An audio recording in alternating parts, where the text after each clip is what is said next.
Welcome to this video, Coach Jerry here. I want to welcome you to this video talking about the role of nutrition and exercise in menopause. We tackling the problem of perimenopause and menopause for most women. It's a really complex issue. It's an issue that not only changes some people's identities, but as well as physiology. Uh, but essentially, like navigating from this season of life is something that most women struggle with, and is also something that a lot of people feel as if it's a disease. Well, obviously, it's not a disease. Like puberty is not a disease, perimenopause and menopause and postmenopause is not a disease. Yet, losing weight, the hormonal changes, losing weight, it gets harder and harder. That's impact confidence to a level that also impacts again people. Identities when it comes to that, because some people obviously realizes that maybe they do want a family and it's harder to procreate. And also, of course, there is all this um, problem of hot flashes and cravings and stuff. Now, what you need to take away from this video, even before we start, that the issue, to a nutshell, is going to be very subjective, because it's about making sure that your stress level stays low, making sure that your stress level are under control. And for most people, nutrition and exercise is a stressor, right? If you do it, it's like if you do too much of it, is a stress. If you do too little of it, is a stress, because your body needs movement. So you kind of like need to go in between and find the exercise that pretends to you, that allows you to your body to not be stressed, right? So obviously we do have a stress test that is in this group that I can tag you.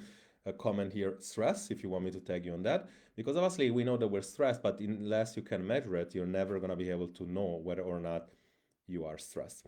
Therefore, the best thing is like you are doing something, for example, whether it's some sort of like workouts or something, and then you measure the stress. This is kind of like what we do. Now, if you were able to maintain the stress consistently and measure and say, okay, I'm losing weight, I'm improving body composition, and then you do that consistently as we make adjustments, then obviously it's all about maintaining the symptoms. When it comes to cravings, when it comes to improving that symptom, then it's all about really eating food that you don't feel like you're on a diet, on the same way that fulfills you, right? That kind of like take care of the hunger. And this you would find on the guides above. And if you just click on the guides above, and then you'll see a lot of recipe that we just put together. Today, I want to give you a brief list, because again, I do not believe on good and bad food, but there are food with properties. And there is also um, exercise that have different properties. Okay, so like what I'm going to be going through now, it's a list of food that in fact are on top of like being able to maintain your hunger level on intact, which is like the first problem.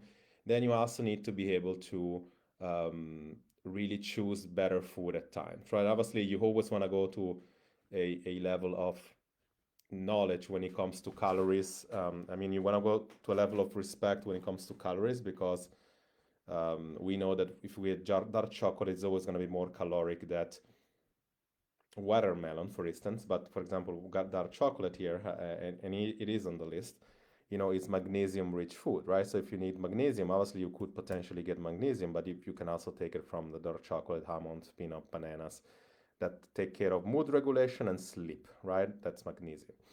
Phytogens, we have all the soy products, flaxseed, chickpeas, help with hormonal level balance, and it also reduces hot flashes, right? So you might want to try that if you experience hot flashes.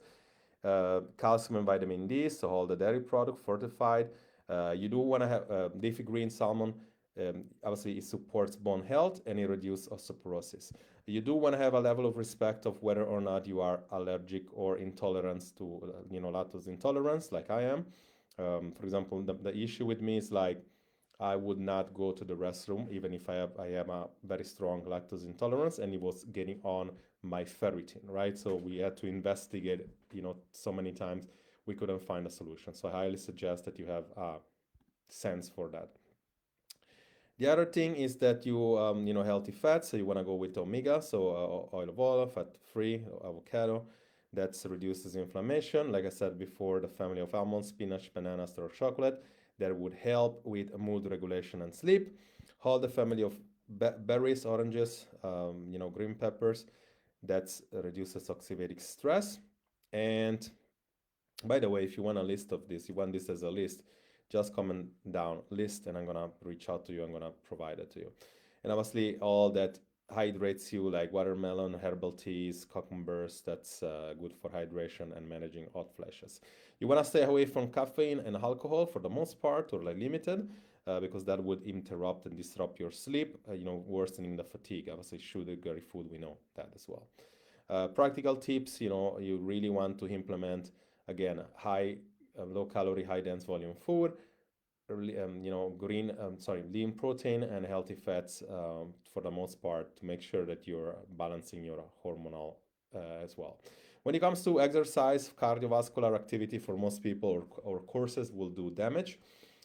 Yet for some people happens that even in the evening you do that and you get some endorphin and it helps you sleep. So you're gonna have again to measure it for yourself. If you feel as if like you working out and then you're staying awake, that's a problem. You definitely want to implement strength training, full body routines, try to get stronger every single time. Therefore, whether you do it on the morning or in the evening, that's something you want to be doing. And then the stuff like Pilates, massages, and all that, it does help reduce the stress. And again, the very important things that you need to find a balance between walking too much and moving to walking too little. Some people 10,000 steps it's a lot. Some other people 10,000 steps it would be little. So for the most part, you want to be doing that very leisurely, meaning like you want to be walking, but to a leisurely in a way like it doesn't really feel like walking. It's like you can just read messages, you can just make calls, you can just hear an audiobook when you walk. It needs to be a relaxing, not something that you go because you have to do because you're stressed about it. Okay. For the most part, this is what it is when it comes to list. Try to gradually implement habits, meaning like if you're working out, if you don't work out, don't just go work out 5 times a week. Go work out 1 to 3 times, measure. Let's see if this gives you results. Make sure that you're getting stronger. And if you feel like the weight is going down, cravings are better under control, you can sleep better, chances are it's working. To a little level, this is what we're starting with. If you want a whole guide, comment menopause. I'm gonna send you a guide that I wrote, as well as a training to implement the guide. Okay, so if you are in this season of life and you need help with that, that's just the beginning. This is just some introduction to a greater guide. So I talk to you soon. Coach Jerry here. Talk to you soon.